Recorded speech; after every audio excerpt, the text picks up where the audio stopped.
President Trump planning a big rally in Pittsburgh Friday. This after greenlighting Nippon Steel's $14 billion investment in U.S. Steel. He calls the deal a partnership, says it's going to keep the U.S. steel industry in Pittsburgh and create thousands of new jobs. Take a listen. It'll be controlled by the United States. Otherwise, I wouldn't make the deal. I went to the unions, to all of the local unions. They all wanted it. And I'm doing it because all of the congressmen came in, about 5 of them, and the others, I understand, are in concurrence, and they asked that I do it. Everybody seems to want it. Everybody wants whatever we can have happen that will bring peace. And Trump is trying to make that happen at this point. Now, when we talk about how we're going to achieve it, that's the fly in the ointment, obviously, that has to be resolved. We have at this time so many in this nation that are absolutely against any success that would benefit America. Did you hear me?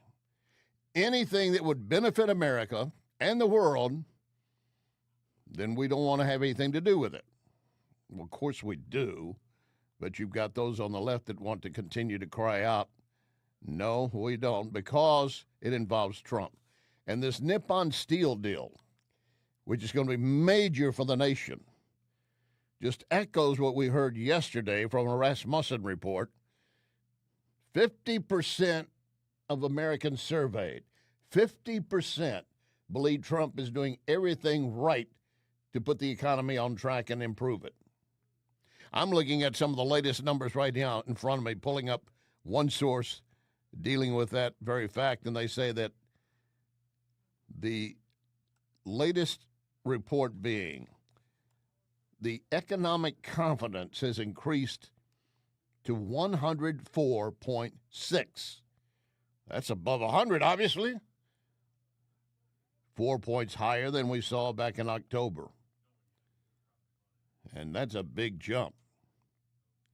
Of course, in October, remember who we had in charge of our nation at that point.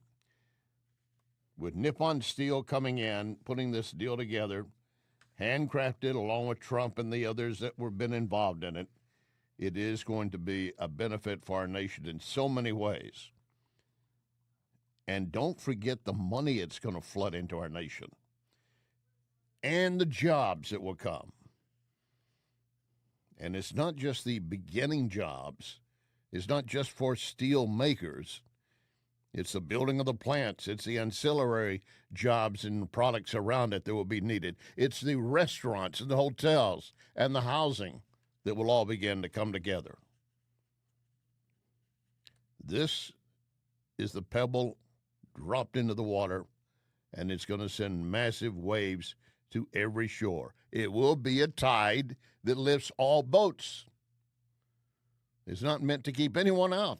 It's meant to help everyone. All right, we'll get into this in more detail for you. Thank you for joining us for hour number 1, Larry Connors USA. And, of course, reminding you we are here every Monday through Friday for you. Here every Monday through Friday from 6 to 8 p.m. And reminding you, when we're on the air, we are streaming video. You can watch the program. I strongly encourage you to do so. How do you do that? Well, you go to NewsTalkSTL Rumble. You can go to Larry Connors USA Rumble. And, of course, you can also go to LarryConnorsUSA.com for pulling it later as a podcast. Or NewsTalkSTL and get a podcast, audio and video. And if you do, please push share. Send it on to others. Make sure they get involved. You are our great multiplier, and I thank you for that. And I want to also remind you, the app we have now for your phone, you can take us anywhere and listen to us from anywhere. We've got 2 great FM radio signals, 101.9 and 94.1. But the FCC restricts how far they can reach. And sometimes environmental conditions and others make static come in that maybe you can't hear. You can't hear me completely? Well, I'll come over and deliver it to you directly. But the bottom line is, do what I do. Download the app, put it on your phone. When I'm in the car, I just push it, and I play it through the Bluetooth speaker. a digital signal, and you can take us anywhere. I'm glad to have you. And reminding you that with Larry Connors USA, you are going to get news, analysis, opinion, and education. Now, make sure you walk away from each program with more knowledge than you had when we began that hour. Later in this hour, I have a question for you. Who pulled the trigger killing that young Jewish couple last week in D.C.? Who pulled the trigger? Now, you're going to say maybe, oh, that guy that stood out there and said, I did it for Gaza, free Gaza. Technically, that's correct. But it's also the wrong answer. And we want the bigger answer. That's coming up later. And Jake Tapper of CNN, who now has his new book out, Original Sin, and talks about everything that the Biden people did wrong, not acknowledging what he did necessarily wrong, but how they got misled by the Biden people, and they just sucked it up like a fish going after the bait. They didn't question it. They just gobbled it up. And they spread the manure around for everyone to believe that that's fact when they didn't question themselves. So Jake Tapper, before this hour is out, I'm going to take him to journalism school, the Larry Connors USA School of Journalism. I will tell Jake right now, I'm willing to tell you, you're going to have to plan to stay after school, because I don't think you're going to get it in the beginning. And then I'm going to give you homework, Jake Tapper, and I don't think you'll be able to get that done either. Oh, this will be fun. That's before we wrap up today's program. Now, back to the deal with Nippon Steel and dropping $14 billion into our U.S. economy. And a big recipient, of course, is where they're going to build the steel plant, one of the major steel plants, in Pennsylvania, Senator McCormick. So the deal essentially is going to include $14 billion of new investment in U.S. Steel. That's going to be $2.4 billion in the Monongahela Valley and outside of Pittsburgh. It's going to be $3 billion in Indiana. It's going to be $3 billion in Alabama, $500 million in Arkansas, and $800 million in Minnesota, plus another $1 billion greenfield facility they're going to put somewhere. For Pennsylvania, this saves 10,000 jobs that are either steel workers or associated with it, but it creates another 10,000 jobs in the building trades, building a new arc furnace. And the great thing about this is that the deal President Trump insisted on was that the United States maintains control. A U.S. CEO, headquarters U.S. Steel in Pittsburgh, a majority board that's U.S. citizens, and then there's a golden share where the U.S. government approves 3 board members, which will essentially ensure that the U.S. Steel can only make decisions that will be in the best interest of the United States. Doesn't that make sense? Every bit he said makes sense. We're going to make sure we have a U.S. board controlling it. Yes, it will be owned in large part by the Japanese, Nippon Steel, but we're also going to make sure that nothing is done by the company, nor by the board, that would do anything to harm the U.S. Americans as either consumers or citizens. This is a well-thought-out plan, and obviously Japan buying into it. And $14 billion, you heard him mention 3 other states in addition to Pennsylvania. They're all going to get a share of that. That means more jobs elsewhere across the nation. And you know, the other day, just yesterday, we shared with you this latest consumer report by Rasmussen. Let's review that. Carolyn Levitt with the White House spokeswoman. There is good news. Today, consumer confidence hit a record high, and also the highly respected pollster Matt Rasmussen showed that the majority of Americans view our country as heading on the right track under President Trump. This is a stark contrast to what that same polling showed under the previous disastrous administration led by Joe Biden. As for the trade talks, since you mentioned them, I was just going back and forth with our United States Trade Representative Jamison Greer, who who informed me that the Trump administration continues to be in intensive talks with India, and the president, of course, has applied very public pressure to the European Union so that they, too, can have a miraculous trade deal just like we cut with Britain and our friends in the United Kingdom. So we continue to move forward in cutting good deals that put the American people and the American worker first. Yeah, and it means bringing money and companies from other nations in. There's nothing wrong with that, as long as we make sure that, not that we necessarily have, quote, control, but that we make sure what they're doing is not detrimental to our nation. Again, Senator McCormick. We have to be a place that welcomes foreign investment. So foreign direct investment in the United States, in Pennsylvania alone, is $20 billion. It creates 330,000 jobs. So having companies come to the United States and invest is a key part of a growing economy. And in this case, the reason this is so important is because our domestic steel industry is essentially almost gone out of business. And this inflow of new capital is going to help U.S. Steel be cutting edge, have all the newest technology, and it's going to help our national security because we need a healthy domestic steel industry in our country. And we almost lost it. This will be great for shipbuilding. This will be great for lots of things that are critical to industrial manufacturing. And as I said, it's a great driver for economic growth and great jobs. And you want another piece of great news breaking just today? A rapid 14-day environmental review is approving a new uranium mine in Utah. This is part of the Trump administration fast-track permission for energy and mining projects. It received the green light, is now made official. So the approval comes 11 days after the Interior Department ordered the Bureau of Land Management to review the mine's environmental impacts within 2 weeks. Normally, a timeline of that would take months, if not years. You would never get anything out of the ground. But now in Utah, they can start as soon as they can, bringing out what they want and what they find in this uranium mine. Great job.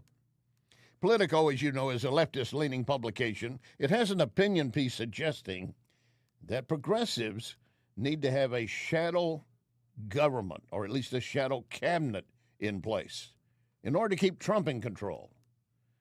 Fox analyst Joe Concha has reaction.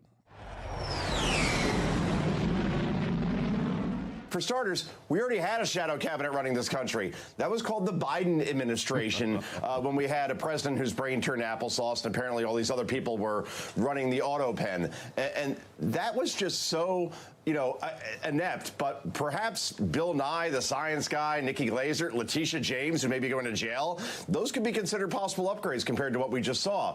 But this is all media outlets like Politico have at this point, because Donald Trump right now is soaring in the polls. Rasmussen, Todd, even shows that more people believe that the country is on the right track than the wrong track. That has never happened in the history of Rasmussen polling.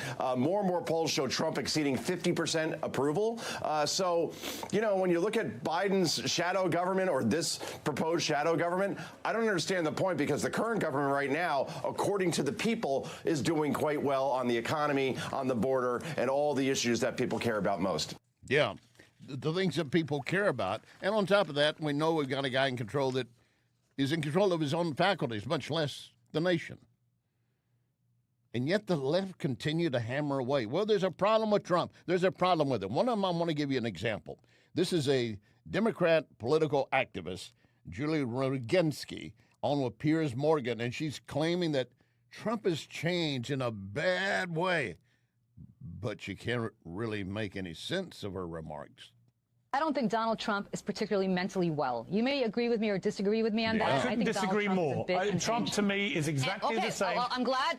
Well, he's exactly the same. You may not like it. You may not like it, but he's exactly the same Donald Trump I've known for 20 years. Honestly, it's like the same guy I met on day one. Well, he's a bit different than the guy that I used to know when I used to be at Fox News all the time. Really? So let me tell you, I think he's gone a little bit off the deep. Yes, he is. Why? Because he is. He just is. Tell me. Because he's not with it the way he used to be. He's In just what way? not with it the way he used to be. But wait. Okay, I'm sorry. Am I diagnosing like psychiatrist here? I'm telling you right now, You're the one making the allegation. I see no evidence he's not with it at all. And you can't give me one. You can't give me one example. Maybe if you just said, well, the way he bats his eyes. I mean, I don't think that would matter, but can you not come up with something? You walked into that pit, and Piers Morgan said, what? What is it? Maybe when you were originally dealing with Trump, you yourself, that he was a Democrat supporting Democrat behavior before it became progressive. But she can't explain. She cannot explain. And that's the problem with this witless progressive movement. That's why you cannot have a civil discussion with them, because you want to deal with facts. They want to deal with feelings and emotions, in my view. Even leftists, and I'll call him more independent, Bill Maher is calling this kind of nonsense out. That's what's so ironic about liberals being so supportive of Hamas, is because you're liberals. All the protesters who are protesting in Gaza against Hamas, they've all been killed. I mean, do I have to say anything more than just if it was just that issue, how women are treated? Are you kidding me? I mean, he's got a point, Joe. He has a lot of good points lately, I think. It's a reminder, once again, Todd, that Bill Maher is increasingly the voice of reason for those on the left. And supporting Hamas, that's like supporting al-Qaeda. That's like supporting cancer. I mean, this anti-Israel, anti-Semitic sentiment truly is a cancer within the Democratic Party, and it doesn't seem like it's going away anytime soon. And this is going to hurt the Democratic Party like it did on November 5th, 2024. It will again in 2026 during the midterms and during the 2028 election, when we continue to see images like this, Hamas flags, the killing of that poor couple down in Washington, D.C. last week at the Israeli embassy, and then Representative Ilhan Omar doesn't even condemn it for a very long time. I'm sorry. This is something that's a real problem, and I don't understand where it comes from, because there's no logic in it, but here we are. Here we are. And he was referring to what my guest is going to discuss coming up about the couple killed the other day in D.C. Lock and load, ready on the right.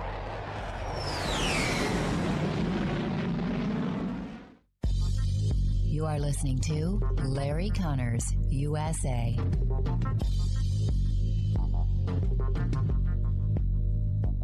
In all these years that Wellington Environmental has been my sponsor, I've never mentioned their duct cleaning services.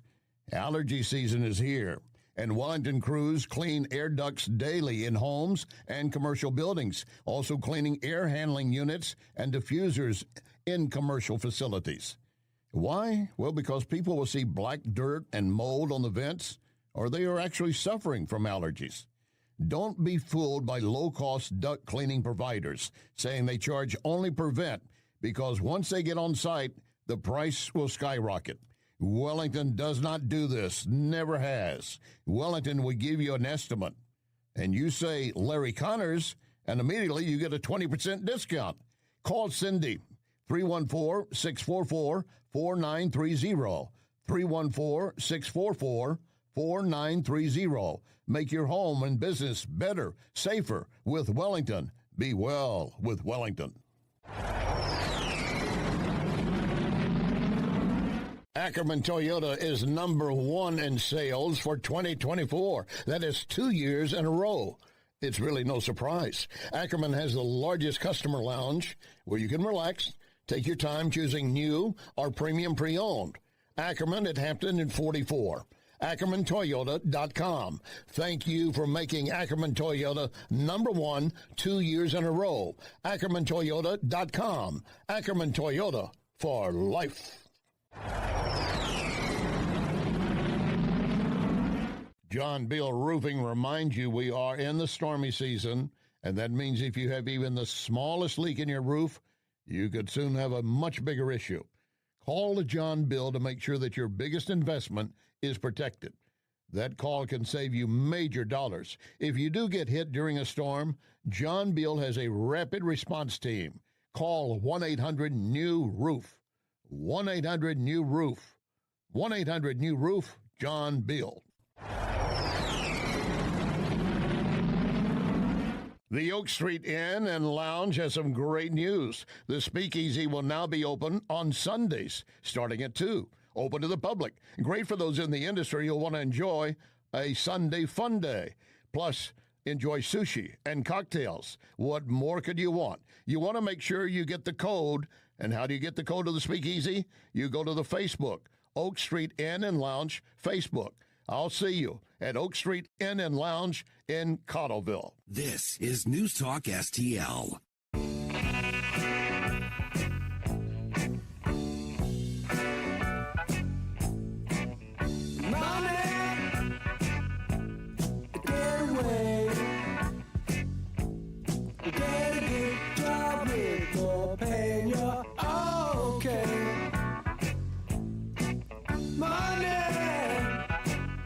This is Larry Connors USA. Larry Connors USA.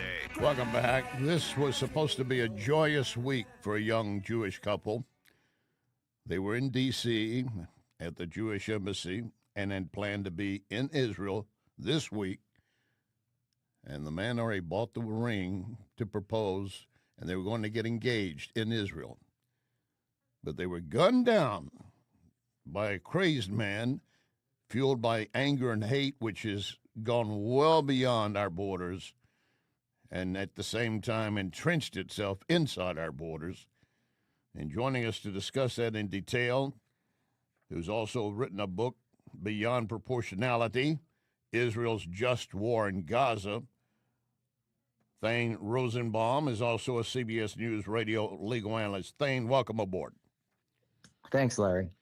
Your book, first of all, I want to deal with that title because Beyond Proportionality, that is what we were told constantly as Israel was going after Hamas in Gaza. Oh, you're killing a lot more than they killed. And how you're supposed to, one for one, an eye for an eye only. And yet they were murdering and killing civilians when we began on that October date. Yeah, Larry, except that that's not how wars are won. Eye for an eye, 1-to-1. If that was the case, would the world have permitted Israel to go into Gaza and rape and murder and shoot machine gun fire into the genitalia of women? Would they have allowed Israel to go in and taken babies and torched them in ovens or beheaded people? Because that's what an eye for an eye would sound like. That's not what an honorable army does. That's what barbarians are. That the people who are cheering on Hamas are cheering on barbarians. In fact, when you point out the most recent murder here in Washington, D.C., don't you think it's interesting, Larry, that none of the people on the progressive left that are cheering on the terrorists have said, this is not in our name. We're not okay with this. Yeah, they're not condemning it. People. And if you don't condemn it, you're complicit. Yeah, if you're not saying, whoa, whoa, whoa, we did not sign up for that. This is insane. These two people, the person who shot them didn't know they were Jews, didn't know they worked at the Israeli embassy, didn't know how they felt about Palestinians. He just killed them because he assumed that they must be guilty, and that and the term of art, by any means necessary, means whatever you do, if it's, you can claim it's in support of Palestinians, you can behead people, you can torch babies, you can gang rape teenagers, and you can kill a couple walking out of a museum. That's the madness that we are under. And then when it comes to this question of proportionality, Larry, you know, if Israel's committing genocide, you know, under international law, genocide is when you have the specific intent to eliminate a people in whole or in part. All right. If you're in a war, by definition, you are not in a genocide. Collateral damage is how we describe casualties of war. Why? Because the word collateral means collateral to the main objective. The objective is a war. We're fighting a terrorist organization that attacked us on October 7th. We're aiming at them.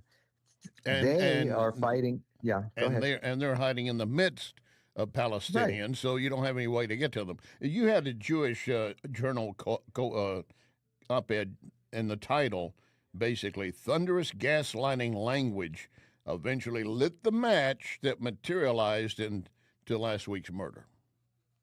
Yeah.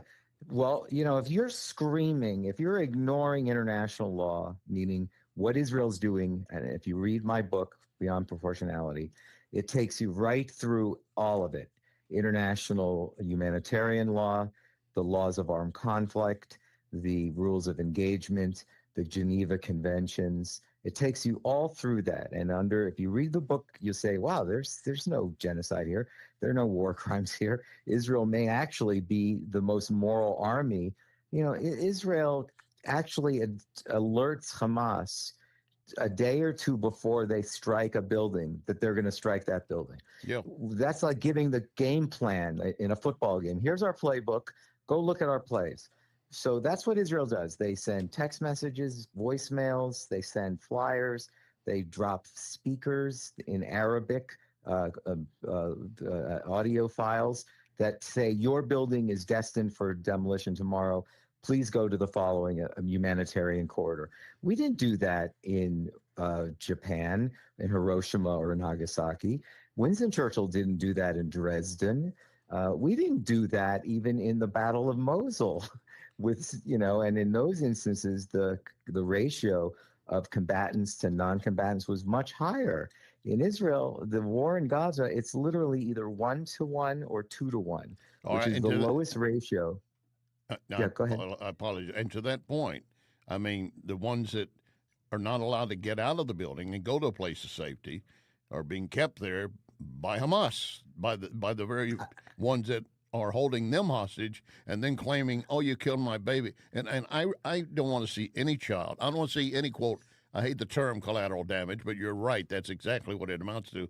But when you're giving these people a chance and then the people that are in charge won't let them leave, you've got a piece where you write here, advocating for the death of people standing 10 feet away from you is most assuredly not constitutionally protected. Well, two things, Larry. If that is constitutionally protected, then I want you to tell me what would happen to me, Dane Rosenbaum, if I went to any campus in America and screamed lynch blacks, lynch blacks, lynch blacks. And if I said that, I don't really mean that. I really am against affirmative action or I'm against diversity. But this is the way I explain myself. I say lynch blacks. I would be publicly shot and would immediately be removed from campus. But when you say globalize the Intifada, that is the message that the killer outside the museum in Washington, D.C., he was operating on, which means the Intifada needs to be made global. Right. You see Jews wherever you are, just kill them.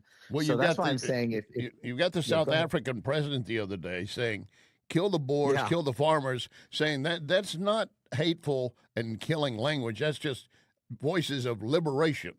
What's the difference? Yeah, great analogy. Yeah, great analogy. Right. That's what I'm saying, that if you normalize this language and you let people scream their heads off, spitting out words like globalize the Intifada, free Palestine, from the river to the sea, is Palestine will be free, which means to make Israel Jewless, right? If you're using genocidal language and then somebody acts on it, you have to say, I think we're responsible for that. We let students scream this, and after a while it becomes incredibly internalized, and that's really what happened to the killings in Washington, D.C. But let me just say one thing. I want to just modify a little your thinking. It might not change your mind.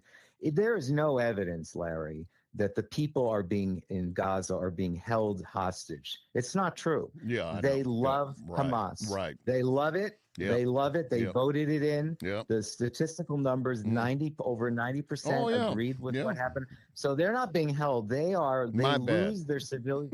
I'm saying they lose their civilian status. They're not permitted to use civilian status under international law, Larry. Well, if you buy in and you are complicit and provide material aid and support. Well, you mentioned earlier if you went on university and did such and such. Now, you're listening to Thane Rosenbaum, and he has been on campuses with 100 different universities and lectures, and you identify as a root problem hateful Muslims, self-hating Jews, malicious professors, Marxist elected officials, and pink-haired queers for Palestine.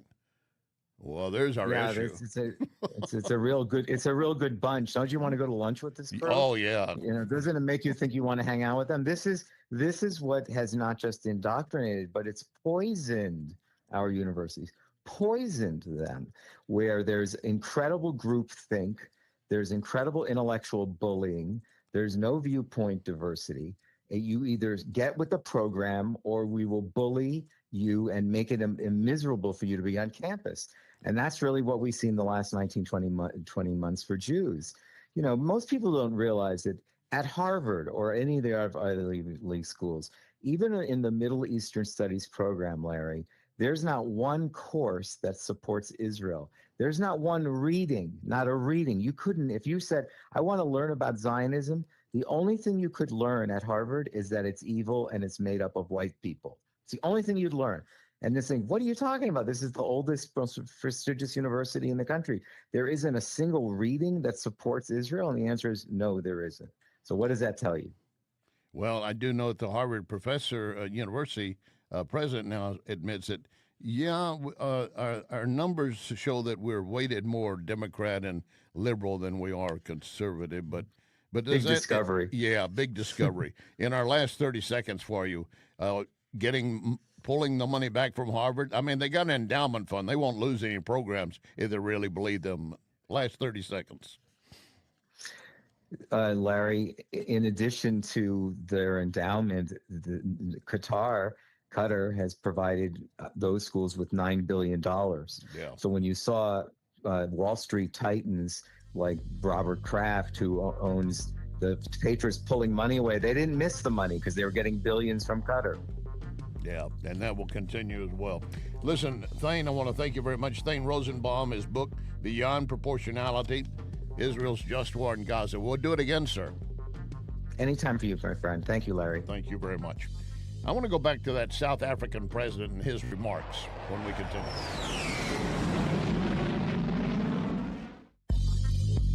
You can connect with Larry on Twitter at Larry Connors USA. I've got a phone number for you and a website where you can take a free, quick survey to learn how to use artificial intelligence, AI, to put your company on a fast track to the future. Here's the number. It's a 636 area code, 636-689-0545, 689-0545. This is PRI Global. And recently, the St. Louis Business Journal named PRI Global as a leading IT consulting company. 25 years working with hundreds of companies, several Fortune 500, locally and around the world. PRI Global has its own AI lab to develop what's best for your company. Take the free survey and be on your way to the future. 636-689-0545, 689-0545, or go direct PRIGlobal.ai, PRIGlobal.ai. You want the best place to watch baseball or any sport and be able to enjoy premium cigars and whiskeys? Lit Cigar Lounge. Lit has so many events each month. You need to constantly check the Lit Cigar Lounge Facebook. You don't want to miss anything. Plus, you can order food from Napoli Brothers Pizza and Pasta, delivered within minutes right to your table. By the way, we're in the season for great patio dining. Napoli Brothers Pizza and Pasta has your table waiting. Renewal by Andersen has a great deal for you. $279 off every window, $729 off every patio or entry door. No payments, zero interest for 18 months. Andersen products increase a home's value by at least 15%. Renewal by Andersen is the full-service window and door replacement division of Andersen. RBA STL. RBA STL. Hey, if you're 50 or older, you do not want to take any risk with your money. In fact, you want Leslie Consulting. My friend Bob Leslie can show you a gain and retain plan. Means you never lose. Plus, you get up to a 20% bonus on day one. Leslie Consulting, a leader in brokerage and risk management. 314-721-0066.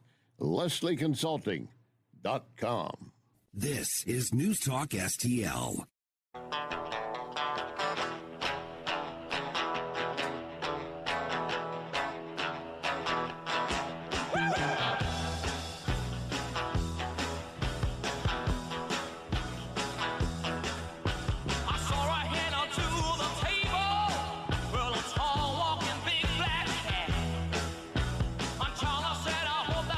This is Larry Connors USA. Larry Connors USA. And we take into account what the Constitutional Court also decided when it said that, that slogan, kill the Boer, kill the farmer, is a liberation chant and slogan. And it's not meant to be a message that elicits or calls upon anyone to go and be killed. And that is what our court decided. So they will probably want to arrest people willy-nilly. We follow the dictates of our Constitution because we are a constitutional state and we are a country where freedom of expression is the bedrock of our constitutional arrangements. That is the South African president, Cyril Ramaphosa, defending the right of his people who were chanting, kill the farmers, kill the Boers, saying, well, that's just a liberation call. That's not anything more than that, and that's protected free speech. Do you realize that if he were, in fact, going back to time here in this nation when we had the Klan in place and they were out shouting and rampaging through communities, lynch all the blacks, lynch all the blacks. That's just a liberation phrase for the Southerners who wanted to get rid of blacks. Does it make any sense? Of course it doesn't. And it's not just what he had to say, it's reaction of the media, the legacy media. Brianna Lyman, we have on here often as a writer for The Federalist. She penned a great piece talking about how the media dealt with this. I'm going to read some of her remarks here for you. Said last week, President Trump confronted the South African leader over the alleged genocide. I'd have a question with the alleged genocide. I think it's clearly genocide that's been underway, but the Federalist or the editors or somebody put the word alleged in. And there's no alleged genocide taking place. If you're killing someone because of their color of their skin, their religion, or you want to wipe them out, that's genocide. All right, Larry, you got your point made on that. Let's move on. When Trump confronted the South African leaders over the alleged genocide taking place against white South African farmers, Trump presented South African leaders and the media with video evidence of racially charged rhetoric advocating for the murder of white farmers. One video showing political leader Julius Malema leading chants of "kill the Boer." That's a reference to the white farmers. Also, revolution demands at some point there must be killing. And then Brianna Lyman in her report points out the propaganda press were quick to not only dismiss the genocidal chants, but to defend the South African president, who didn't seem eager to confront and condemn them either. Outlets dropped all pretense of objectivity to paint this guy as a measured statesman who got blindsided by Trump. In other words, he thought it would be a nice sit down with Trump and they'd be talking nice things and explaining different items on menus of interest to them. Not death, murder, and hate inside your country against your fellow countrymen who happen to be a different color. NPR's Kate Bartlett wrote, South Africa's president is praised for staying calm during Trump's Oval Office ambush. praised the South African president for, quote, keeping his cool. I'm looking at some of the other quotes that came out after that, is that many of them taking the same attitude. He was cool, man. He was cool. Even when Trump was showing him video of kill the Boer, kill the white farmer. The South African president simply excused it. It's free speech. It's just a liberation chant.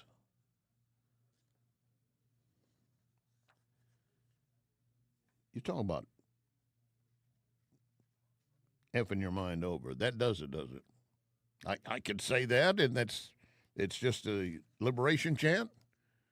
So you can go out and shout, kill cops. That's just a liberation chant. Kill a particular race, a particular religion. It's just a liberation chant.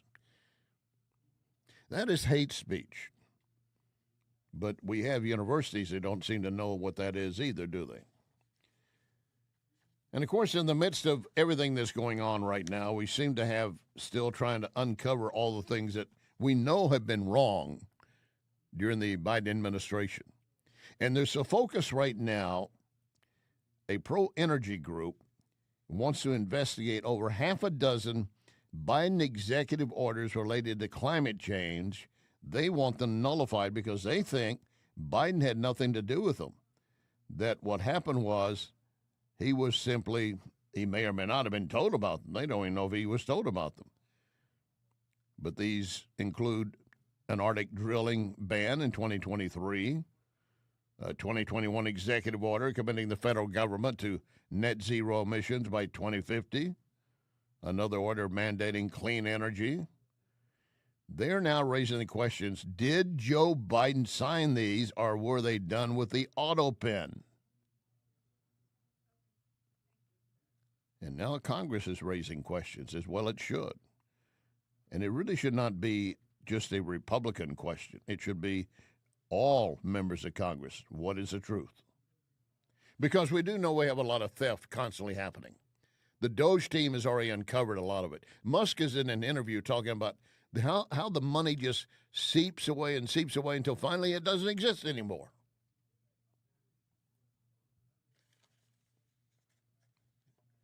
And the Musk just cannot explain it any better than the fact that you start trying to peel away, it's just gone. What percentage do you think doesn't even get to the destination it's supposed to? I believe the GAO estimate, so this is not our estimate, I believe it was on the order of only 10 to 15 cents on the dollar actually gets to the end recipient, whether you agree with that cause or not. So they're just stealing the money before it even gets anywhere. There's layers of stealing. So there's the first layer of stealing, second layer of stealing, third layer of stealing. Subcontractor. You start peeling the onion. Yeah, exactly. Contractor, subcontractor. It's like peeling an onion. And then maybe, and sometimes it's zero. Just flat, you get to the bottom of the onion, there's nothing there. Nothing there.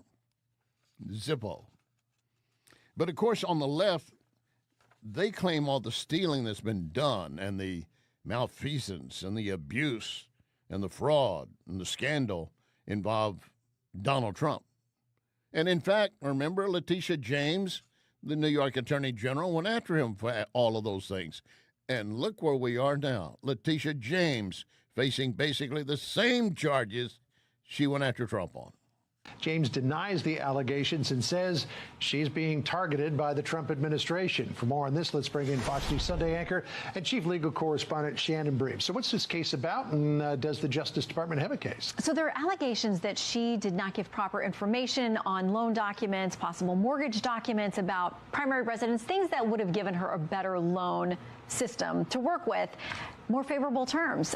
She and her attorney are completely denying it. They say this is complete revenge. And listen, presumed innocent. That's a great thing about our system. And an investigation is one thing. Do you get to charges? Do you get to a trial? I don't know. But Democrats have been telling us for years, as they did when she brought charges against President Trump, no one's above the law. You got to work through the process in the system, and we'll see how far it goes with her. So essentially, she's being charged with something very similar to what she charged Donald Trump. But what he did not do that she did, claimed that her father was also her husband so she could get a better rate. And then other papers claiming that it was her father and overvaluating the properties. Now, a lot of that takes place as far as overvaluating and things of this nature, trying to get better rates. We all understand that. If you're buying a home, you want the inspector to come out and say this home is worth $500,000 when it's really only worth maybe $410,000, maybe $420,000. That extra $80,000, so that's going to be good for you. We all know that. But what she's done has gone beyond what Trump was doing as a businessman. All right, coming up, I told you in the beginning of the today first hour, this is journalism school, Larry Connors USA Journalism School, and our student is CNN Jake Tapper. And now I will admit I can teach, and I can teach, and I can teach, but I'm not sure he will learn. That story when we continue. You are listening to Larry Connors USA. The Napoli heritage of fine dining continues with Napoli Kirkwood. Napoli Kirkwood, now open. So add that to Cafe Napoli in Clayton, Napoli 2 in Town and Country, Napoli 3 in St. Charles, right next door to Napoli C, and don't forget about Napoli Brothers Pizza and Pasta in the district, Chesterfield Valley. All of those locations, plus now, open, Napoli Kirkwood. This is Larry Connors USA. Larry Connors USA. And I think that we need to be skeptical of everything that we are told by people in power. And I mean, that obviously should be the mantra of being a journalist to begin with. If your mother tells you she loves you, get a second source. Right. But we just need to remember that. Like, politicians lie. White Houses lie. Power is an aphrodisiac. And we just need to all remember that. That's Jake Tapper. I mean, he's giving basically a very good lesson there. We need to be aware of that. Politicians lie. Power is an aphrodisiac. And journalists lie. And yes, you want more than one source normally, unless it's a prime source. But you're going to need more than one source to back things up. And if you're doing a responsible job of reporting, you'd be doing that. But they were not just worried about, during the Biden years, what they were covering, but what they were covering up. This is the dog that digs a hole in the sand, squats on it, and then covers it up. That's what they were doing. But now they bring it out with a new book titled Original Sin, with all the blame placed on Joe Biden and his team and the people around him that protected him, and they're the ones to blame. In other words, you as a journalist, despite what you just said, Jake, you did not follow the first rule of, quote, journalism. And now Tapper is saying, sorry, but maybe I'm not sorry. Other journalists should think about when it comes to other mistakes, because I'm surely not the only American journalist that wishes he or she had covered this better. In legacy media, I should point out, conservative media was on this from the very beginning. Right. And that is, I will try to do better. It's not like I was ignoring it, and it's not like I was part of the effort to hide this, but in retrospect, of course, I wish my coverage had been better on this subject, and I think while I recognize to a degree I'm the avatar of American legacy journalism right now when it comes to this story, I think in order to regain trust, that there is something that we can do when we fall short, and I'm acknowledging it. You're not going to regain trust. You're not going to. Those in the trenches behind you that have been watching all this unfold, they should learn something. But, Jake, you're not going to regain trust. I'm giving you an F in this school at this point. My Larry Connors USA School of Journalism awards you an F. But, again, why? Is it because you didn't really cover, you didn't investigate, you didn't ask the questions, or you were basically a pawn of the very ones you're supposed to be covering? Oh, that takes us back to what Jake was saying in the beginning. And I think that we need to be skeptical of everything that we are told by people in power. And I mean, that obviously should be the mantra of being a journalist to begin with. If your mother tells you she loves you, get a second source. Right. But we just need to remember that. Like, politicians lie. White Houses lie. Power is an aphrodisiac. And we just need to all remember that. Yeah. So how could you forget that if it's such an essential part where you even say, even if your mother tells you she loves you, you need a second source? He's beyond redemption, as are all the others. And now they're trying to sell the fact that, well, we got misled. We were lied to. Well, then you didn't do your job effectively in reporting to begin with or investigating, did you? You did not ask the tough questions. You conspired to cover up. And you know what's coming out now? One of the stories, and no surprise here. Dr. Jill Biden was a real beach something. Sun Beach, maybe. Now they're saying it. But not when she and Joe were in power. And they knew it. They watched it on a daily basis. But they continued to lie. And he was already putting his book together while telling his audience, this man is right. Joe Biden is good for us. You flunked my school. Coming up, efforts to shut down federal dollars for Harvard and other universities who allow anti-Semitic actions. And remember our pledge, one nation under God.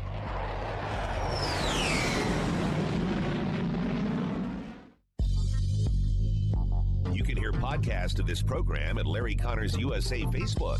Larry Connors USA Facebook. John Bill Roofing reminds you we are in the stormy season, and that means if you have even the smallest leak in your roof, you could soon have a much bigger issue. Call to John Bill to make sure that your biggest investment is protected. That call can save you major dollars. If you do get hit during a storm, John Bill has a rapid response team. Call 1-800-NEW-ROOF. 1-800-NEW-ROOF. 1-800-NEW-ROOF, John Bill. Great patio season to enjoy any of the Cafe Napoli locations. How about the Napoli Brothers Pizza and Pasta in Chesterfield? Enjoying coal-fired pizza, nothing else like it. Napoli Brothers Pizza and Pasta in Chesterfield. A few doors down, Lit Cigar Lounge, where you can enjoy premium cigars and whiskeys. Check the Lit Cigar Lounge Facebook for details, plus gift cards for friends. I'll see you at Lit Cigar Lounge in Chesterfield. Ackerman Toyota is number one in sales for 2024. That is 2 years in a row. It's really no surprise. Ackerman has the largest customer lounge where you can relax, take your time choosing new or premium pre-owned. Ackerman at Hampton and 44. AckermanToyota.com. Thank you for making Ackerman Toyota number one 2 years in a row. AckermanToyota.com. Ackerman Toyota for life. It's that time of season when families, businesses are moving. For local or long distance, I endorse McGuire Moving. Get a date set soon before the schedules are booked. 314-241-0600. 241-0600. McGuire is constantly giving back to our veterans, such as Support Dogs for Our Brave. So with McGuire, you're getting excellent service and helping our vets. McGuireMoving.com. So many times, Vincent's Jewelers has helped me surprise someone special. Vincent's locally owned can do the same for you, and you don't have to break the bank to get something really nice, maybe even customized. The smile you're going to get back from that special someone, priceless. Check Vincent'sJewelers.com every day because new items are arriving and there are special deals. Vincent's, my only jeweler. Vincent'sJewelers.com. Vincent'sJewelers.com. I can tell you how to get a free quick quiz to see how artificial intelligence can boost your company's potential. You go to PRIglobal.ai, PRIglobal.ai. St. Louis Business Magazine listing PRI as one of the leading IT companies, and PRI has its own AI lab to develop what your business needs. PRIglobal.ai. PRIglobal.ai. This is News Talk STL.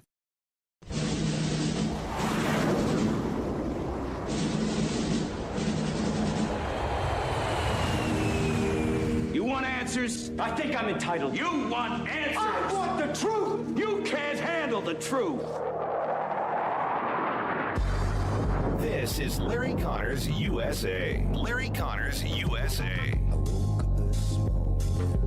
Got myself a gun. Mama always said I'd be the chosen one. Putin's lackey, Dmitry Medvedev, who served as the bridge between Putin's presidential terms, has posted an implicit threat as President Trump is weighing these harsh sanctions on Russia. Medvedev writes, regarding Trump's words about Putin playing with fire and really bad things happening to Russia, I only know of one really bad thing, World War III. I hope Trump understands this. It comes after President Trump expressed frustration that Putin's continuing to stall peace talks while bombarding Ukraine, saying what Putin doesn't realize is if it weren't for me, lots of really bad things would have already happened to Russia. So far, Trump has resisted enacting those sanctions, believing that the peace talks still stand a chance. But he also said Putin has gone, quote, absolutely crazy, warning that if he tries to take all of Ukraine, it will lead to Russia's downfall. That's a statement from the White House to Putin. If you continue to try to take all of Ukraine, you will lose. Already the international community has joined greater than before with Ukraine because off-ramps have been offered to Putin. Get out of the war, put an end to it.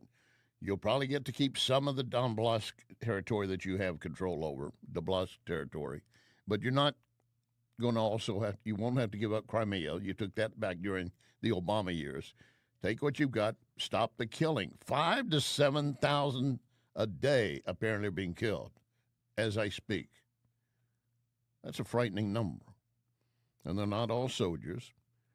And then, of course, you have Putin unleashing a drone attack against Kyiv the other day and other areas. This is the kind of stuff that they want to continue to carry out. Trump said the other day, I don't know what's wrong with him, talking about Putin. I like him. He used to be reasonable. Something's wrong with him. Which brought me to the question the other day, and I'm still not saying I have any validity for it, but it is a very obvious question. Is he now in Biden mode for Russia? Does he even know what's going on? Is he actually calling the shots? Is Putin in charge? I tend to think he is, and I tend to think that he's just going to continue to hold out till he gets everything he wants. But to continue to force it down this way, it's going to escalate. And when Trump said the other day, look, it can lead to very, very bad things. And as you heard, the former leader for Russia said, well, really bad things would be nuclear war. We all know that. We know that.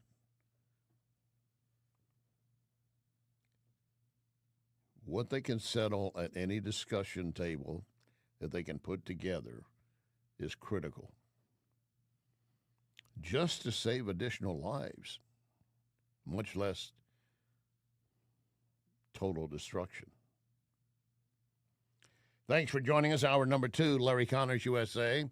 We're here every Monday through Friday for you from 6 to 8 p.m. And when we're on the air, we are streaming video. You can watch the program. Very easy. You go to NewsTalkSTL, Rumble, or Facebook, or Twitter. You go to Larry Connors USA, Rumble, or Facebook. And everything goes up as a podcast when we complete it. So if you missed a part of any program, you want to go back and pull it up, you simply go to NewsTalkSTL. You go to LarryConnorsUSA.com. And there's a button there where you can push it, and we will automatically send each day's program to your email. And we need little information to do that. And we do not share any information you give us anyway. And, of course, you can also always go to Larry Connors USA Facebook. But if you missed a program 2 or 3 days ago, you want to go back and hear it, well, you'll have to search through to get it. Unless you subscribe, and we'll send it to you daily, and so you can look at the date and find it quickly enough.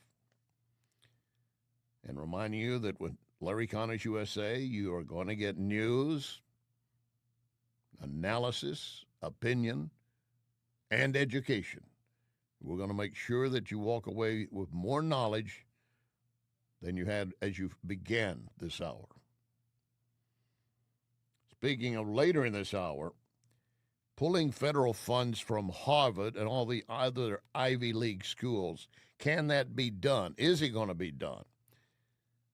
I've got a heritage expert on education dealing with the issue of actually making it happen, and, of course, then the fight that's going to ensue. But it's a much bigger issue than that. We'll break it down for you a little bit later. We were talking some last hour, and I want to continue it again now, and that is the left has no problem with free speech as long as it pushes their goals and their objectives. Your free speech is not allowable. You can have free speech. They can. And they were rushing to defend the South African president the other day when he was in the Oval Office with Trump, and Trump brought up the fact of all this genocide taking place in his own nation and chants of kill the Boer, kill the white farmer, and some of the leaders on the video saying they must be killed. Killing is one way to achieve what we want. And the South African president, well, that was just a slogan. It didn't really mean what it says. What did it mean? Well, in his view, it was just constitutionally protected speech in South Africa. And we take into account what the Constitutional Court also decided when it said that, that slogan, kill the Boer, kill the farmer, is a liberation chant and slogan. And it's not meant to be a message that elicits or calls upon anyone to go and be killed. And that is what our court decided. So they will probably want to arrest people willy-nilly. We follow the dictates of our Constitution because we are a constitutional state and we are a country where freedom of expression is the bedrock of our constitutional arrangements. So if it's a bedrock of your Constitution that you can allow that, what if the farmers all got together, the white farmers, and started shouting, kill the blacks? Would that be acceptable? Of course not, nor should it be. Free speech, of course, basically upon the basis of our Constitution. I don't know anything about the South African Constitution.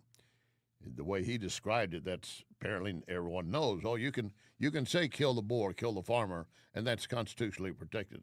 I had to admit, I did not know that. So when I say we're getting an education this hour, I just got educated. If he's right, or if it's just a loose interpretation. I do know that in this country, you can shout out hateful message, you can shout out even threats, but unless you act on them, you might actually have constitutional protection. And therefore, you have all the constitutional protection around the anti-Semitic behavior on our campuses. And you also have constitutional protection if you're not even a citizen, if you're here illegally. And a lot of the schools and other groups are coming forward and insisting they are going to make sure that they protect the illegals in our country. The mayor of D.C., who used to call D.C. and state we are a proud sanctuary city, now she's trying to avoid that term because by using that term, that brings the heat of the federal government, including federal agents into her city looking for those who sought sanctuary in your city, plus a threat of losing federal dollars. Our border czar, Tom Holman. Oversight is opening up a congressional investigation. I cannot confirm or deny if ICE is investigating him, but we'll see where it plays out. And it isn't just what he says, it's what he does. So, I plan on going to Nashville in the near future, and I said that from day one that we're going to hit every sanctuary city. Everybody that wants to push back against ICE, we're going to pay a lot of attention to them, because why? It's not a threat, but if you're going to support criminal aliens walking the street, then we know there's a problem there. We know there's a problem there, and we know there's another problem that happened just over the weekend. We had a person killed by another illegal. No surprise, unfortunately. No surprise. It's a Venezuelan national who killed a Texas woman in a jet ski crash. And yet you have governors and mayors saying, oh, we're going to continue to have sanctuary cities for these people. I repeat again, if you really believe in that, then you go sign and put your name and your property at risk as a bond that you will take them into your home and you will be held responsible for anything they do after that. Any takers on the left. That's funny.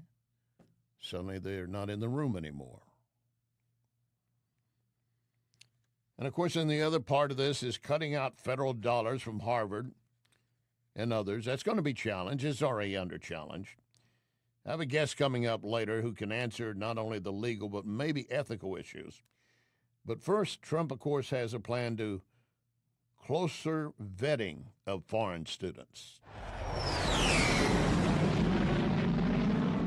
This latest effort, for now at least, would end the scheduling of new visa interviews for foreign students hoping to come to the U.S. to study. And there are a number of reports that the government is using this time to expand its social media vetting process. It seems to be such a controversial thing that's going on, but it shouldn't be. And every nation should take seriously, and does, who's coming in. So if you're going to be applying for a visa, follow the normal process, the normal steps, expect to be looked at, and we go on from there. That is critics say universities need to address, among other things, anti-Semitic behavior.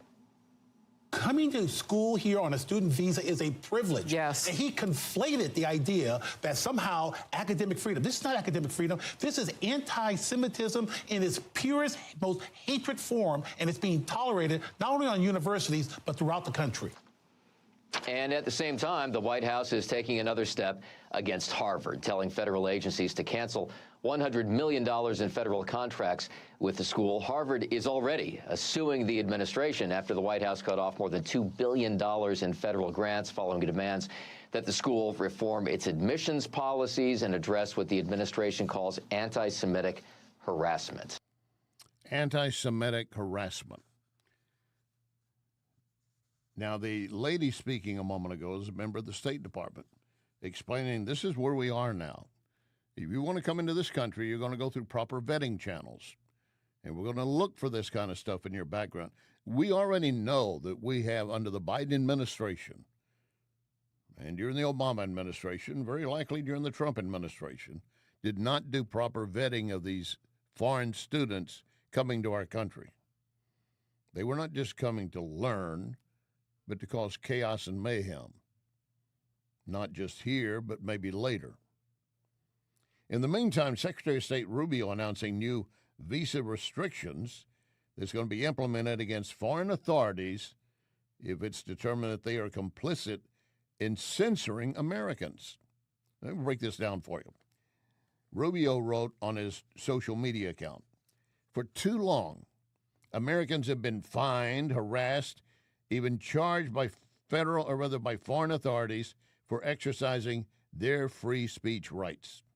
Today, I'm announcing a new visa restriction policy that will apply to foreign officials and persons who are complicit in censoring Americans. Free speech is essential to the American way of life, a birthright over which foreign governments have no authority." Foreigners who work to undermine the rights of Americans should not enjoy the privilege of traveling to our country. These days of passive treatment for those who work to undermine the rights of Americans are over. Good. Good. Now, of course, there will be a court challenge against that as well. There's a Harvard professor, Kit Parker, says, you know, this is going to backfire against us as a nation, because if we start trying to really lock down on which students we're going to allow in, if they're not going to be properly vetted the way we want, and Trump wants to basically deny any more foreign students being admitted to Harvard for next couple, 3 years, he says it's actually going to work against America. The only people winning right now is the Chinese Communist Party, who's got to be laughing at the way our institutions of higher learning are disassembling themselves over the last several years in this current battle with government. What do you mean by that, that the only winner here is the CCP? Well, you know, I think China sees, the CCP sees science as a battle space. And right now, when you shut down funding, these are competitive grants that Harvard competes for to do research in the nation's interest. I think that when you shut down the science and technology machine in the United States, and that's what universities, these tier one research universities have become. They've become economic engines driving the science and technology that kind of defines the knowledge economy today. When they grind to a halt with lack of funding, then the only people that win are our competitors. And if the Chinese see science as a battle space, we don't recognize science as a battle space. We should. It's a gaping hole in our national security policies. They win. They get ahead. And science moves very fast these days. So when these labs are shut down, whether it's at Harvard or other universities, we're advantage as a nation. In other words, we're giving an advantage to China. Do you buy that? Part of this issue involves the fact that you cannot forget, so they don't get the federal dollars, the federal grants. If they really believe in them and they want to proceed with them, they have their own damn money they can spend. Their deep endowment funds of billions of dollars. But they'd rather take your tax dollars through a grant and have it applied so they can hoard what they put away over here.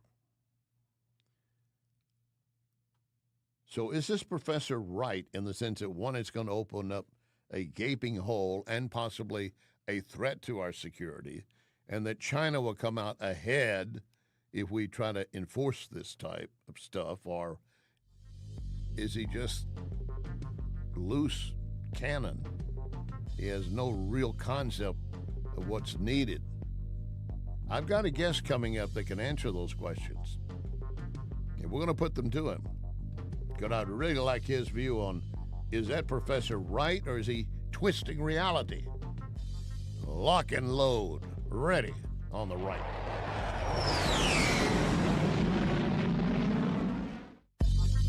You are listening to Larry Connors, USA.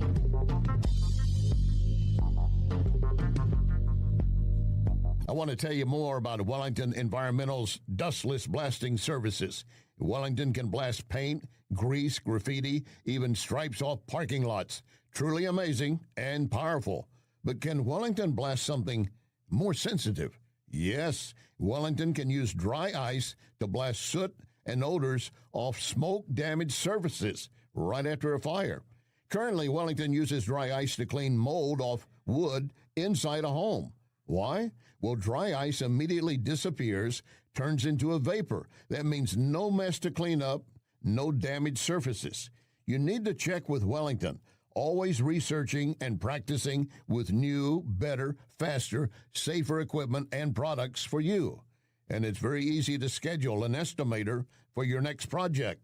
Call Cindy, 314-644-4930, 644-4930. Be well with Wellington. McGuire Moving is silver certified, which means they are great at relocating senior citizens.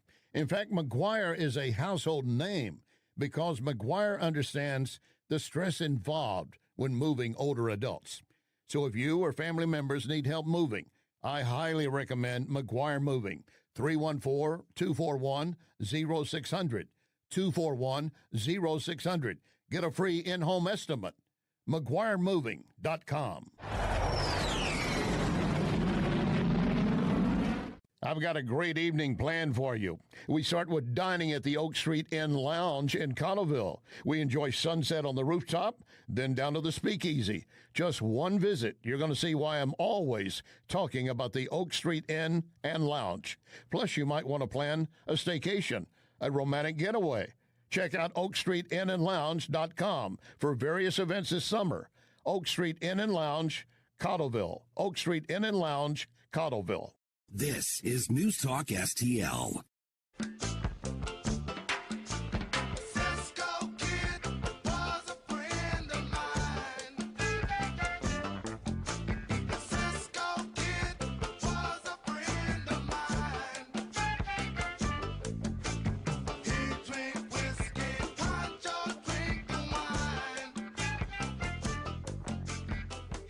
This is Larry Connors USA. Larry Connors USA.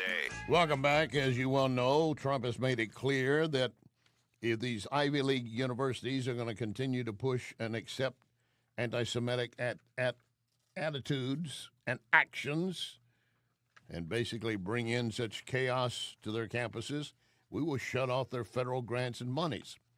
And you're supposed to be hurting. You should be crying for Harvard and these other universities. My God, what are they going to do? Well, they could always open the vault to their gold bullion of billions of endowment dollars, but they don't want to use them for this. They want you to pay for it. So can Trump actually hold back these grants, pull back some, and stop others? Joining us is Jonathan Butcher, education expert with the Heritage Foundation. Jonathan, glad to have you on board. Thank you. Great to be with you. So when you first heard that Trump was going to go after these grants at some of these Ivy League universities who can't seem to recognize if hate speech includes anti-Semitic remarks, but if you shout, hang blacks from the tree, then they recognize that. What was your first thought? Well, it's certainly inconsistent. And the idea that so-called DEI programs or DEI initiatives are somehow creating tolerance or making college campuses places where different ideas are accepted is simply nonsense. I mean, if such offices were really doing their jobs, they would have, established better lines of communication and ways for students to share competing ideas. I mean, look, the reality is that there is a non-trivial number, somewhere just south of about 30% of students at Harvard who are international students. And we hope that most of them are law-abiding and engaging in research, but there are some who clearly aren't. And the Department of Homeland Security is requiring that the universities partner with them to make sure that these students are staying within the law, and Harvard has not done so. Well, before we go any farther, we were listening before you joined us to some remarks made by a Harvard professor, Kit Parker, and he's saying, while we're doing this, while we're trying to shuttle and prevent some of these foreign students from coming in and taking money away, all we're doing, the only winner in this group is China. You agree? Well, I think what's going to happen is students are going to look at the other options that are available in the U.S., and there are other colleges that are also accepting large numbers of international students, and they will also have great opportunities to study. Remember, Ivy League schools are not the only schools that are performing high-quality research and, offering a good post-secondary experience for students. I can say from experience, there are some great state universities that have generous scholarship programs for students and also have some pretty rigorous honors programs. So, I think that students that, are looking at Harvard and seeing that Harvard is putting its reputation on the line to take on the president, I think that students will find somewhere else to go, including international students. So no, I don't think it's obvious or the only consequence that China will somehow gain from this. Well, he's saying there would be there would be an open space where we're not really teaching the kind of stuff that you can only get at Harvard, or other Ivy League schools, and therefore those students, Americans, won't be getting that, but they certainly will if they're staying in China or going somewhere else. And so it would be a gap in our education and a threat to national security. Well, I think that the other opportunities that are out there, and look, let's take some of the schools like Michigan or Columbia that have already changed their policies because the Trump administration cited the ways in which they're violating either civil rights or the same kinds of things that Harvard has been accused of. And so you already have schools that have said they will change what they're doing in order to be in compliance with federal law. So I think there are other options available to them. And, you know, to be quite frank, if students are leaving China and coming to the United States, they're going to recognize what a difference it is to be in a free nation and to not have to look over your shoulder every place that you go. The reason that the Trump administration is taking these actions on Harvard is because they have made it clear that they will not protect students of particular races, right? They will not protect Jewish students, and Harvard has, they have not followed through to show that they're going to change their policies. And let me add, just quickly, this is the same university that lost in the Students for Fair Admissions case, where they were showing that they were being discriminatory. Right. So, you know, Harvard is already sort of taking the reputation that they have and, doing some damage. And there's another part of this equation, aside from holding back the money. The Trump administration is requiring all foreign students applying to study in the States undergo social media vetting to see what is in their background and where they really stand and how they love or hate America. So should we even let them in?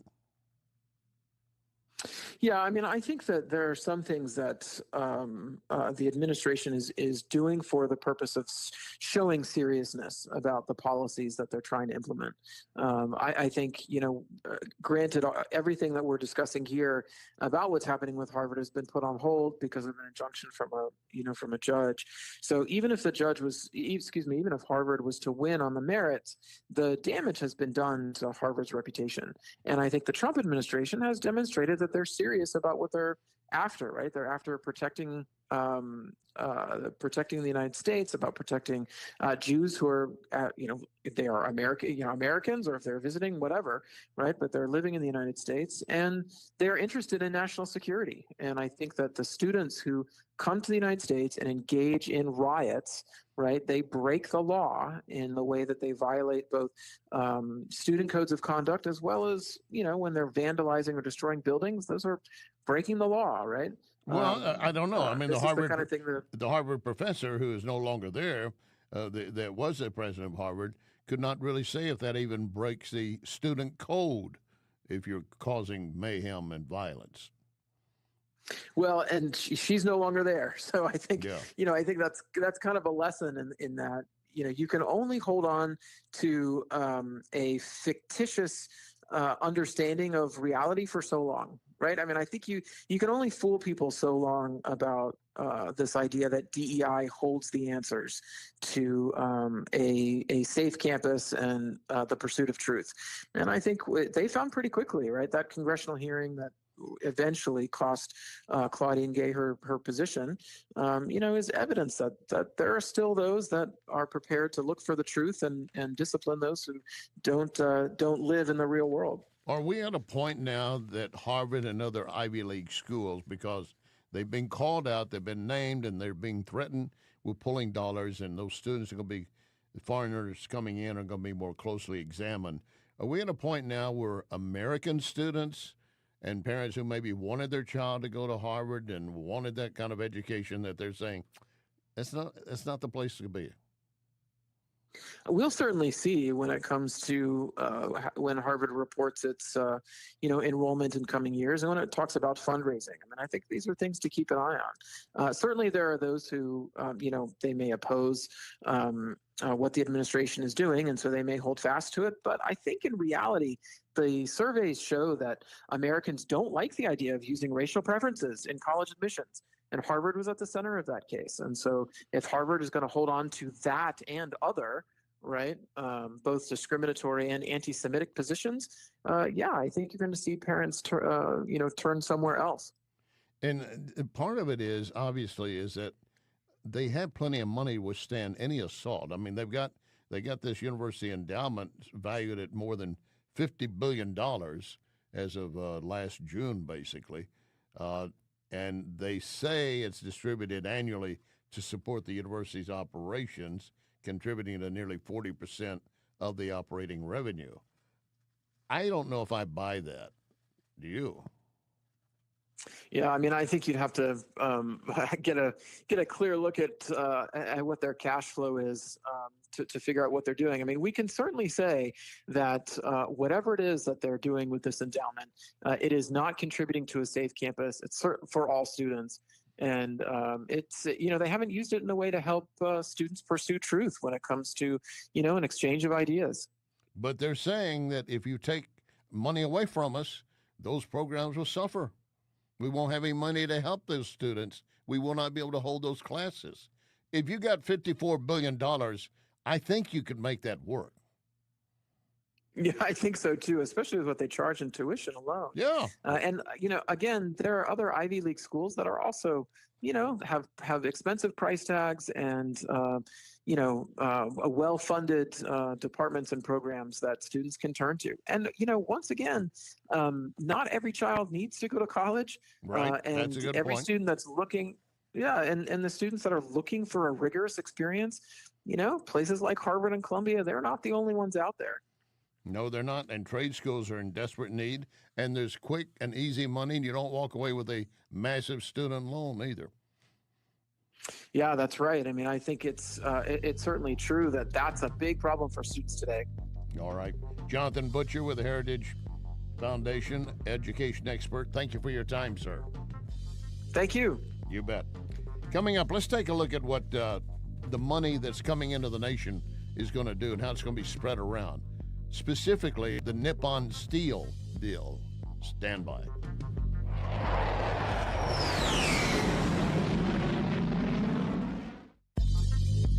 You can connect with Larry on Twitter at Larry Connors USA. Question: are you looking to unlock the full potential of artificial intelligence for your business? I want you to meet my friends at PRI Global, named by the St. Louis Business Journal as a leading IT consulting firm. 25 years helping local and worldwide companies. PRI Global has a free survey to determine where your company stands in your AI journey. You simply go to priglobal.ai, priglobal.ai. And I also have a phone number, so get ready to copy that number. And I'll remind you that PRI Global has its own AI lab, creating, adapting, developing, pushing the boundaries for what AI can do for you. Here's the number, 636-689-0545. 636-689-0545. Or visit priglobal.ai, priglobal.ai. Here's great news. Napoli Kirkwood is now open. So that means fine dining right in the heart of Kirkwood. So you have the original Cafe Napoli in downtown Clayton, Napoli 2, Town and Country, Napoli 3 on the streets of St. Charles, right next door to Napoli C, plus Napoli Brothers Pasta and Pizza in the Chesterfield Valley. All of those locations, and now adding Napoli Kirkwood. What a great place to dine. Napoli Kirkwood, now open. Renewal by Anderson wants you to know this. Anderson products increase a home's value by at least 15%. Renewal by Anderson is the full-service window and door replacement division of Anderson. How do you get through it? You go to rbastl.com, and here's a deal. $279 off every window, $729 off every patio or entry door. No payments, zero interest, 18 months. RBASTL.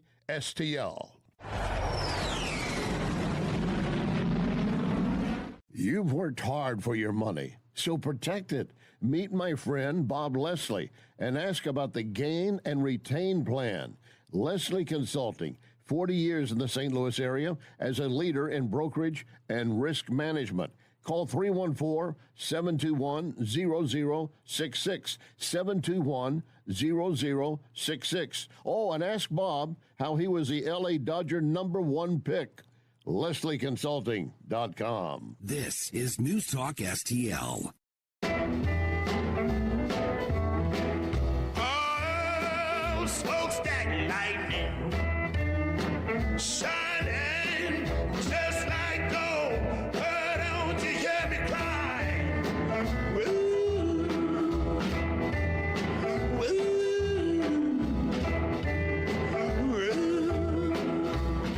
This is Larry Connors USA. Larry Connors USA.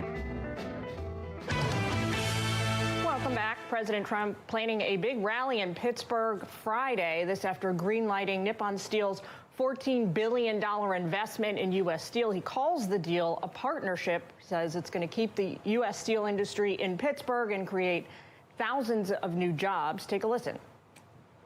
It'll be controlled by the United States. Otherwise, I wouldn't make the deal. I went to the unions, to all of the local unions. They all wanted it.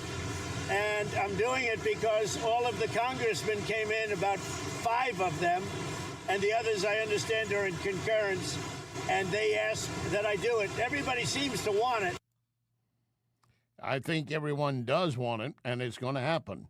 Nippon Steel dumping $14 billion into the U.S.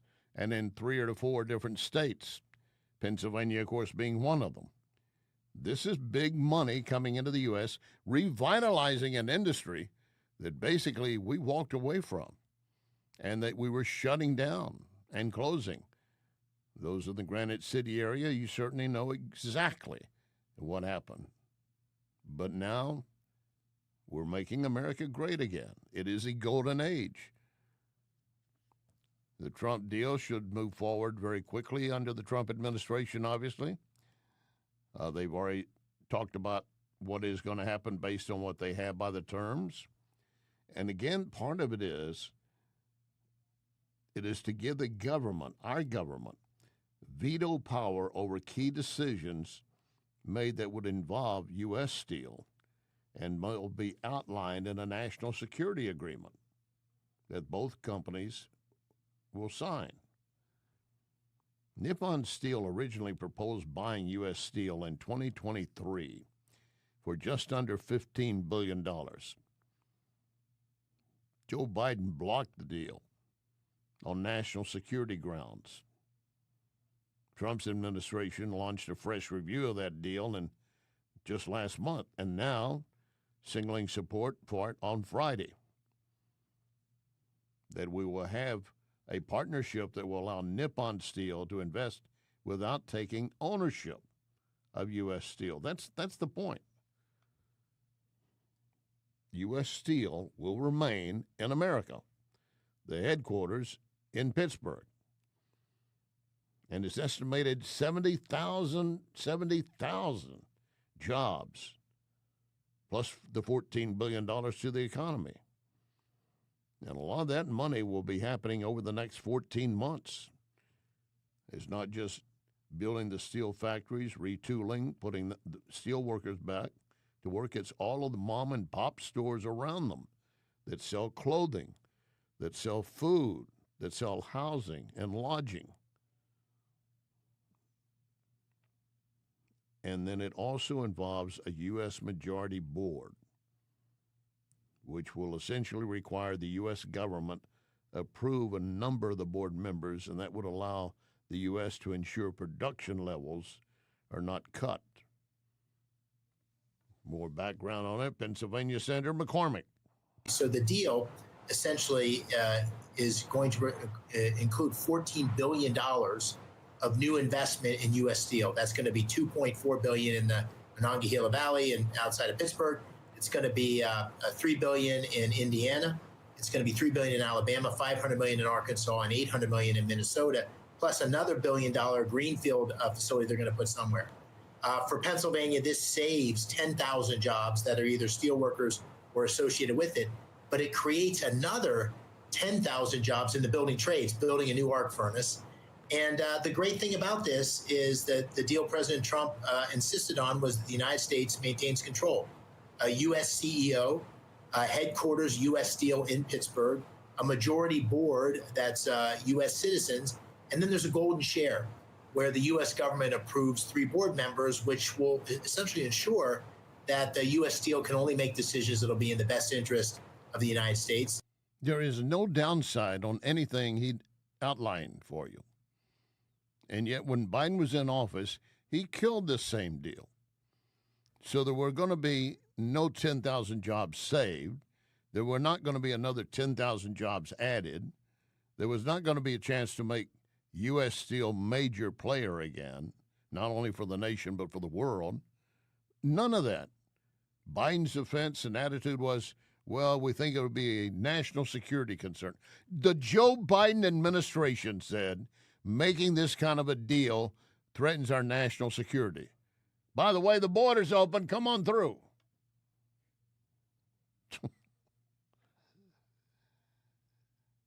Biden did announce that we just can't let it happen. We have credible evidence that Nippon Steel, quote, might take action that threatens to impair the national security of the U.S. But they did not outline any of those concerns, did not give any details, did not even give a clue. Of course, at that point, we also had a wide open border.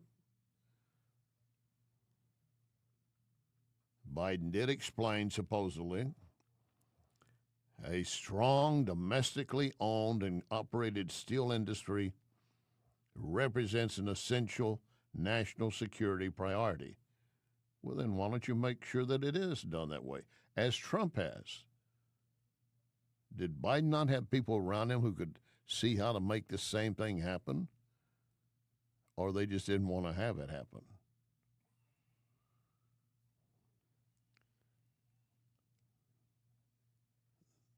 The U.S. Steel and Nippon Steel both condemned the decision, blocking their deal. They said they even offered to prohibit the transfer of any production and jobs outside the U.S. They were doing everything they could to make it happen. But the Biden administration was against it. Senator McCormick says it's a new day. We have to be a place that welcomes foreign investment. So foreign direct investment in the United States, in Pennsylvania alone, is $20 billion. It creates 330,000 jobs. So having companies come to the United States and invest is a key part of our growing economy. And in this case, the reason this is so important is because our domestic steel industry is essentially almost gone out of business. And this inflow of new capital is going to help U.S. Steel be cutting edge, have all the newest technology, and it's going to help our national security because we need a healthy domestic steel industry in our country. And we almost lost it. This will be great for shipbuilding. This will be great for lots of things that are critical to industrial manufacturing. And as I said, it's a great driver for economic growth and great jobs. Good. Everything he said again underscores the value of having this deal. What was he? Lunch Pail Joe? I'm just like y'all. I go to work and carry my lunch pail. I ride the train every day to work. But he did not support the lunch pail people. Oh, he played the part, and they bought into it. And I say their leadership did, because they had control of where the money was going, and they know Biden was going to be doing what they wanted. But it did not help the average American. Did not. You should know that there's been another airstrike carried out by the U.S., I should say by Israel. And for one, they wiped out the only plane the Houthi rebels still had operating at their airport. Sucks to be a Houthi rebel wanting to fly somewhere. Probably better that it got hit while it was on the ground. But that came after the Houthi rebels continued to fire rockets at Israel. They are not firing at ships in the Red Sea. They told Trump, we will not do that. as long as you don't continue to hit us. So they think they've got us on a tight leash. We're not. But at the same time, they feel they can go ahead and attack Israel, no repercussions. And among the repercussions, Prime Minister Netanyahu said this latest attack also killed a senior Hamas leader who is one of Israel's most wanted. He was the focus of an Israeli strike on a hospital in southern Gaza earlier this month. It was likely he had been killed, but had no confirmation. Now they've been able to confirm that, yeah, he was killed. Good. There's an opinion piece that is in Politico that says what we really need in this country right now is a shadow government, or at least a shadow cabinet, basically to control what Trump does or doesn't do. Fox analyst Joe Concha says that's a laugh. For starters, we already had a shadow cabinet running this country. That was called the Biden administration when we had a president whose brain turned applesauce, and apparently all these other people were running the auto pen. And that was just so, inept. But perhaps Bill Nye, the science guy, Nikki Glaser, Letitia James, who may be going to jail, those could be considered possible upgrades compared to what we just saw. But this is all media outlets like Politico have at this point, because Donald Trump right now is soaring in the polls. Rasmussen, Todd, even shows that more people believe that the country is on the right track than the wrong track. That has never happened in the history of Rasmussen polling. More and more polls show Trump exceeding 50% approval. So, when you look at Biden's shadow government or this proposed shadow government, I don't understand the point, because the current government right now, according to the people, is doing quite well on the economy, on the border, and all the issues that people care about most. Yeah. So you don't need, quote, a shadow government, a shadow cabinet. And you do understand that it has been such talk when Biden was in office, we need to have a shadow government, a shadow cabinet. You'd been immediately rounded up with J6ers and housed in a deep, deep dungeon as long as they could hold you. But there's nothing wrong with Politico using their platform to say maybe that's what we need to do, is keep a close watch on Trump by this means. The Assistant FBI Director, Dan Bongino, said he is investigating allegations of targeted violence against religious groups after an evangelical conservative group held a rally at Seattle City Hall. The mayor blamed the Christians for igniting a weekend demonstration that turned violent. Bongino wrote on X, "We have asked our team to fully investigate allegations of targeted violence against religious groups at the Seattle concert. Freedom of religion is not a suggestion." This was a Christians Rattle in Seattle demonstration that began on the steps of City Hall. Counter-protesters showed up. About 8 were arrested in, quote, dueling demonstrations. And then it got shut down, then started up again. And all of this followed a previous demonstration during the May Day USA Don't Mess With Our Kids rally, and a pro-LGBTQ group showed up causing issues there. And the mayor of Seattle said, "We're proud of our reputation as a welcoming, inclusive city, but not for Christians." No, he did say that. He said, "For an inclusive city for LGBTQ plus, and we stand with our trans neighbors when they face bigotry and injustice." They were rallies. They weren't calling them out. They weren't even calling them names. But the left right now is so lost in where the direction we should be going. Where's the door? Where's the pathway? Even Bill Maher says these guys are in a total fog.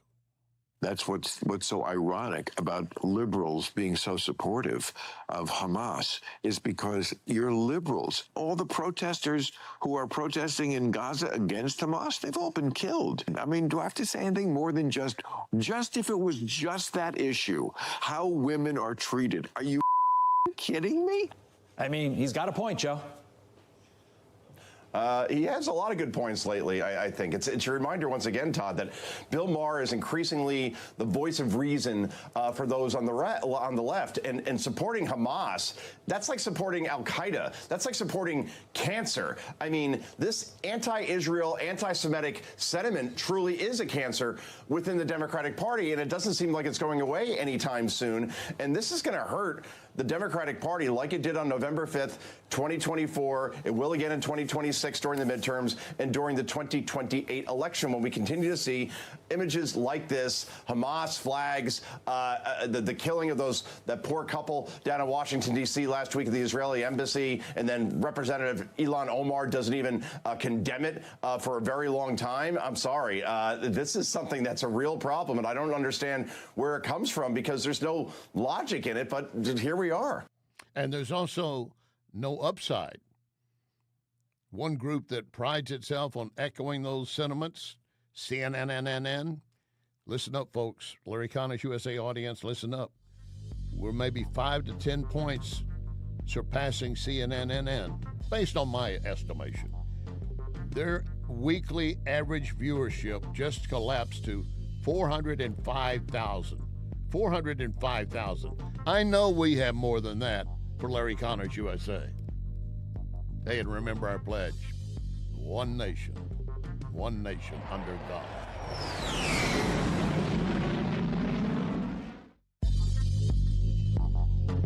You can follow Larry on Larry Connors USA Facebook. Larry Connors USA Facebook. This is Larry Connors USA. Larry Connors USA.